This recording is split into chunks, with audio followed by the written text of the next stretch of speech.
سرسیلند زونتیا پوسیدگی خیلی شدیدی هم داره. به مشتری پیشنهاد تعویضش رو دادیم، قبول نکردن، ترجیح دادن که سرسیلند خودشون رو تعمیر کنن. استوک به ایشون از 60 تا 80 تومن قیمت دادن. نوع چینی رو هم قیمت داده بودن از 26 تومن تا 35 تومن. جوشکاری کردن، فول جوش کردن، استاندارد سازی کف سرسیلند کار غیر اصولیه. همیشه گفتم، ولی تقاضاش زیاده و انجام میشه.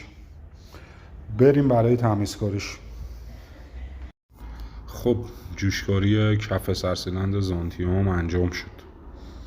تر و تمیز بریم که خنک شه، بقیه کاراشو انجام بدیم.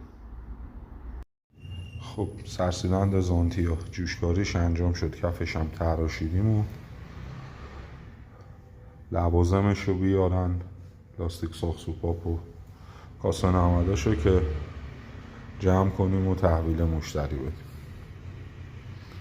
تمام.